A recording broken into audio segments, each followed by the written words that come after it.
السلام علیکم ورحمۃ اللہ وبرکاتہ۔ الحمد للہ الحنان المنان الذي خلق الانسان وعلمه البيان، والصلاة والسلام على سید الانس والجان وعلى آلہ واصحابہ ذوی الخیر والاحسان، اما بعد فاعوذ باللہ من الشیطان الرجیم، بسم اللہ الرحمن الرحیم۔ وتوبوا إلى الله جميعا أيها المؤمنون لعلكم تفلحون، صدق الله مولانا العظيم وبلغنا رسوله النبي الأمين المتين المختار الكريم، ونحن على ذلك لمن الشاهدين والشاكرين والحمد لله رب العالمين۔ بارگاہ رسالت مآب صلی اللہ تعالی علیہ وسلم میں درود پاک کا ہدیہ پیش کریں۔ اللہم صلی علی سیدنا مولانا محمد معدن الجود والکرم وآلہ واصحابہ الکرام وابنہ الکریم وبارک وسلم صلاۃ دائمۃ سرمدا ابدا۔ عزیزان گرامی وقار، رمضان المبارکہ کے اس جمعۃ الوداع میں ہماری شرکت ہے۔ توبہ کا مہینہ، صیام کا مہینہ، قیام کا مہینہ ہم سے رخصت ہونے کو ہے۔ وہ ماہ مبارک جس نے ہمیں راتوں میں کھڑا ہونا سکھایا، وہ پاکیزہ مقدس مہینہ جس نے ہمیں راتوں کو رونا سکھایا، یہ وہ شہر مبارک جس نے ہمیں لمبے سجدے کا ذوق دیا تھا، جس نے ہمیں تلاوت قرآن کی لذتیں عطا کی۔ قرآن سننا اور پڑھنا بنسبت دوسرے مہینوں کے اس ماہ مبارکہ میں کچھ اور ہی لذت تھی۔ اسی ماہ مبارک نے ہمیں خیرات کا جذبہ دیا، دوسروں کے درد کا احساس دیا، بھوک اور پیاس کی شدت سکھائی۔ نہ جانے ایک ماہ مبارک نے ہمیں ہزاروں نعمتوں سے نوازا، اور یقیناً اس کی رخصتی پر غمگین ہونا ایک مومن کی شان ہے۔ اس کی رخصتی پر ظاہر سی بات ہے جسے احساس ہوگا نعمتوں کا، وہ تو پکار اٹھے گا کہ اے رب ذوالجلال، اچانک مجھ سے یہ ساری نعمتیں ختم کر دی جائیں گی۔ ہمارے رات میں کھڑے ہونے کی لذت، قرآن پاک کی تلاوت کی لذت، اور ہمارے گھروں میں سحر و افطار کی یہ تمام رونقیں اچانک رک سی جاتی ہیں۔ بتاؤ میرے عزیزوں، کون ہے جو رات کے اندھیرے میں اپنے گھر اٹھتے ہوں اور چولہے جلاتے ہوں اور مختصر سے کھانے پر اکتفا کر کے جلد سے اپنے منہ کو بند کر لیا جاتا ہے کہ روزہ رکھنا ہے؟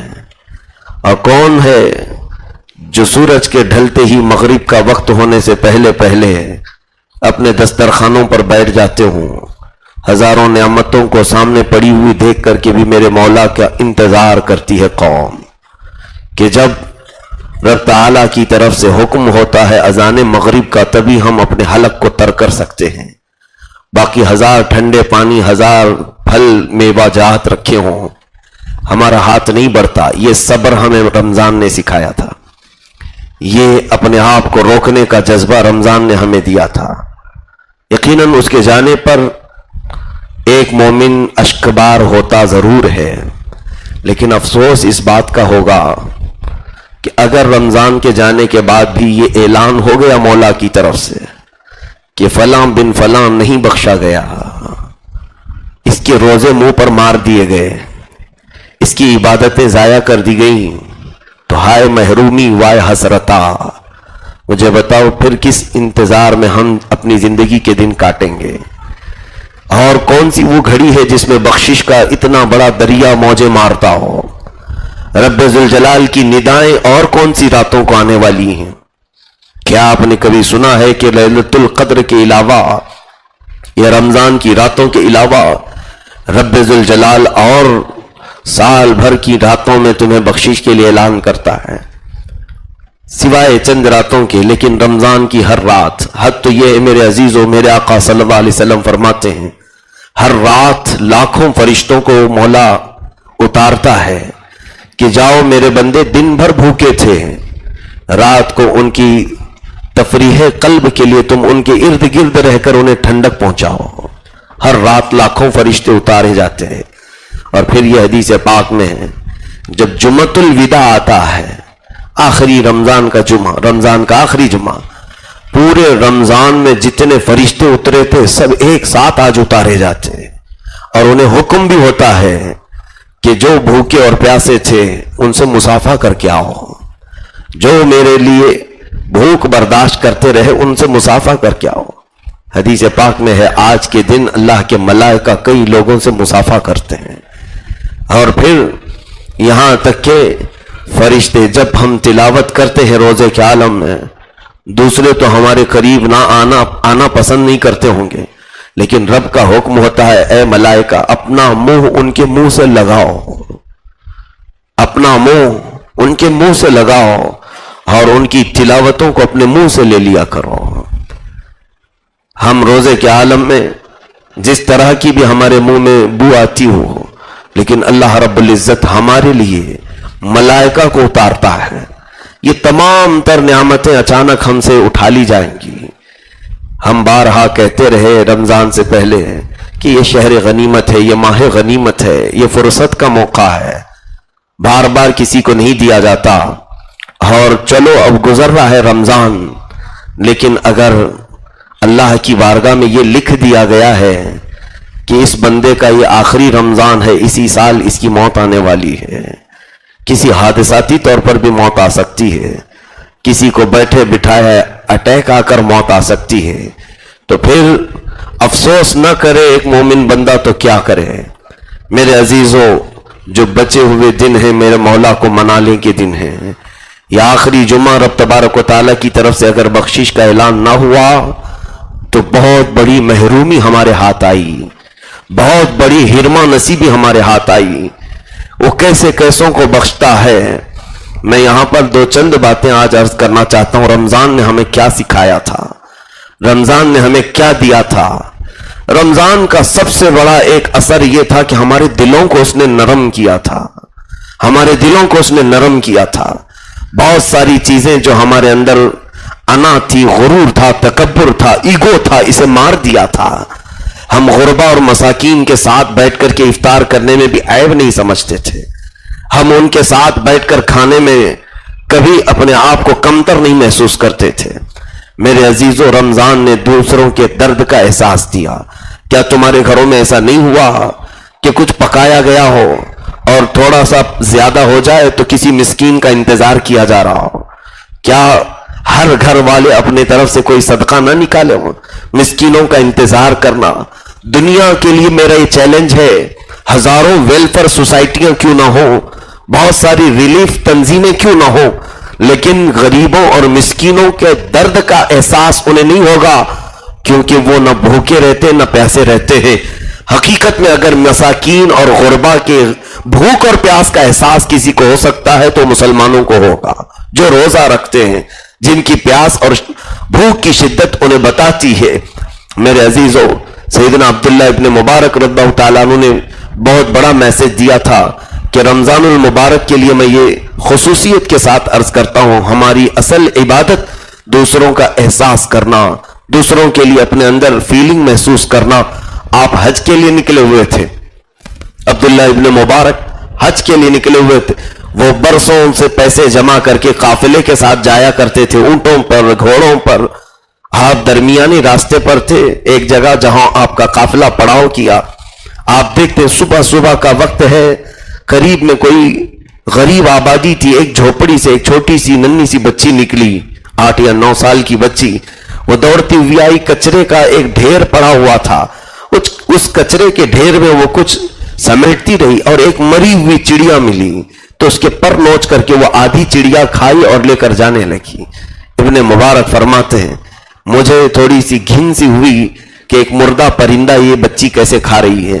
میں دوڑ کر اس کے پاس گیا اور اس سے پوچھا کہ بیٹا کیا تو مسلمان ہے؟ کہا ہاں، میرے آبا و اجداد مسلمان ہیں، میں مسلمان ہوں۔ کہا یہ مری ہوئی پرندے کو تو کیسے کھا رہی، چڑیا کو؟ تو اس چھوٹی سی بچی نے اپنا سر جھکا لیا اور کہا اے آنے والے بزرگ، بتاؤ جس کے گھر میں 8 دن سے کھانا نہ پکتا ہو، جہاں روزی آنے کے کوئی ذریعے ہمارے پاس نہ ہو، نہ ہمیں کوئی خیرات کرنے والا ہے، کیا اسلام اس بات کی بھی اجازت نہیں دیتا کہ جان بچانے کے لیے مردہ کھا لیا جائے؟